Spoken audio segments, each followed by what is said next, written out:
बिस्मिल्लाहिर्रहमानिर्रहीम। अस्सलामु अलैकुम वरहमतुल्लाहि वबरकातुह।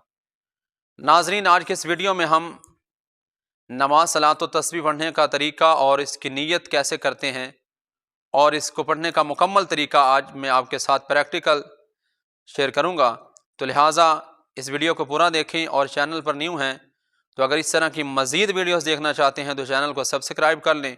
अगर मेरी वीडियो पसंद आ जाए तो इस वीडियो को आगे दोस्तों के साथ ज़रूर शेयर करिएगा। बहुत शुक्रिया। तो चले आए सीखते हैं कि नमाज सलात व तस्बीह पढ़ते कैसे हैं। तो नाज़रीन, सबसे पहले नीयत है। तो नीयत असल में क्या चीज़ है? नीयत दिल के इरादे का नाम है। मिसाल के तौर पे जिस तरह हम लफ्ज़ी नीयत करते हैं कि 4 रकत नमाज, फ़र्ज़, सुन्नत, नफल, इस तरह करके जो लफ्ज़ी नीयत हम करते हैं इसको बोलते हैं लफ्ज़ी नीयत। और असल में नीयत दिल के इरादे का नाम है। मिसाल के तौर पे आप ज़ोहर की नमाज़ पढ़ रहे हैं और लफ्ज़ी नीयत में आपसे अल्फाज आपके ज़बान पर जारी हो गए वक्त नमाज असर, और पढ़ आप ज़ोहर की नमाज रहे हैं और दिल में इरादा ही ज़ोहर का है, तो आपके अल्फाज को नहीं देखा जाएगा बल्कि आपके दिल के इरादे को देखा जाएगा। तो पता चल गया कि असल में नीयत दिल के इरादे का नाम है। आपने दिल में इरादा ये रखना है कि मैं नमाज सलात व तस्बीह पढ़ रहा हूँ। ये इरादा करने के बाद, नीयत करने के बाद फिर आपने तकबीर तहरीमा कहनी है, और तकबीर तहरीमा कहने के बाद आपने यानी अल्लाहु अकबर कहकर हाथ बांध लेने हैं।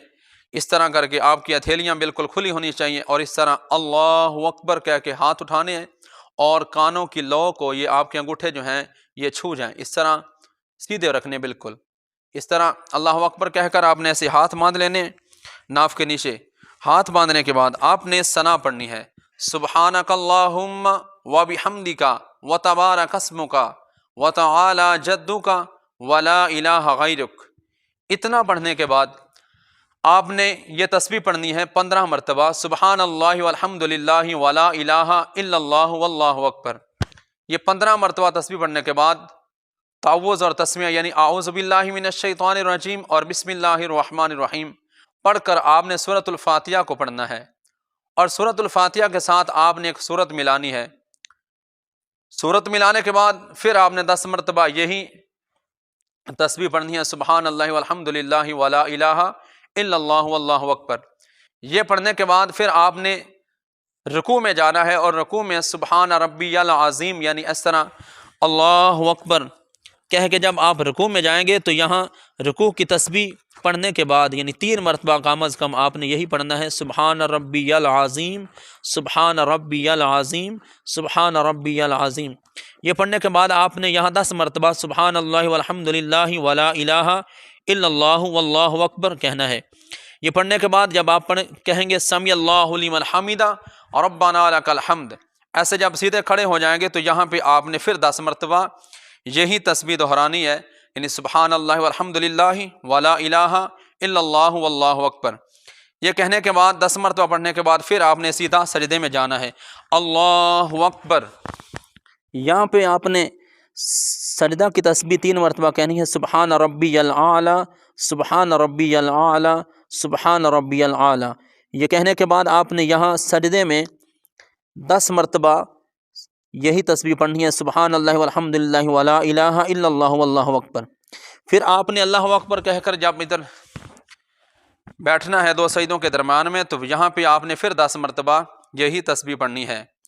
फिर जब सजदा करेंगे तो फिर सजदे की तस्बीह पढ़ने के बाद आपने इस तरह सुब्हान रब्बियल आला, सुब्हान रब्बियल आला, सुब्हान रब्बियल आला पढ़कर आपने 10 मरतबा फिर यहाँ यही तस्बीह पढ़नी है, और ये पढ़ने के बाद फिर आपने अल्लाहु अकबर कहकर बिल्कुल सीधा खड़े हो जाना है, और फिर आपने यहाँ सूरतुल फातिहा शुरू करने से पहले इस जगह पे आपने फिर 15 मरतबा यही तस्बीह पढ़नी है। और जिस तरह आपने पहली रकत मुकम्मल की, इसी तरह आपने सूरतुल फातिहा मिलाएंगे, फिर सूरतुल फातिहा के बाद सूरत मिलाएंगे और इसी तरह तस्बीह पढ़ेंगे जिस तरह कि पहली रकात में आपने पढ़ी है। तो ये पढ़ने के बाद ये जब आप अत्तहियात में बैठेंगे तो वहाँ पे आपने अत्तहियात पूरी पढ़नी है, यानी यौमा यकुमुल हिसाब तक पढ़ना है। फिर इसी तरह आपने तीसरी रकत के लिए खड़े हो जाना है, और तीसरी रकत में फिर आप सना पढ़ेंगे, और सना पढ़ने के बाद फिर आप 15 मरतबा यही तस्बीह पढ़ेंगे और उसके बाद सूरतुल फातिहा फिर सूरत फिर رکوع اور سجود میں جس طرح پہلی رکعت میں آپ نے تسمیہ پڑھی تھی اسی طرح یہ آپ نے ترتیب رکھنی ہے، اور پھر چوتھی مرتبہ جب چوتھی رکعت کے لیے کھڑے ہونا ہے تو پھر وہی طریقہ اختیار کرنا ہے جیسے آپ نے دوسری رکعت مکمل کی تھی۔ تو جب آپ چوتھی رکعت کے بعد اتحیات پر بیٹھیں گے تو آپ پوری اتحیات پڑھیں گے، یعنی یوم یقوم الحساب تک پڑھنے کے بعد پھر آپ دونوں طرف سلام پھیریں گے۔ تو یہ نماز صلاۃ و تسبیح پڑھنے کا مکمل طریقہ ہے۔ تو امید کرتا ہوں آپ کو یہ ویڈیو بہت اچھی لگی ہوگی۔ اگر اچھی لگی ہے تو اس کو لائک کر دیں اور اچھا سا کمنٹ لکھ دیں، اور دوستوں کے ساتھ اس ویڈیو کو ضرور شیئر کریں۔ بہت شکریہ۔ اللہ پاک ہم سب کو عمل کرنے کی توفیق نصیب فرمائے۔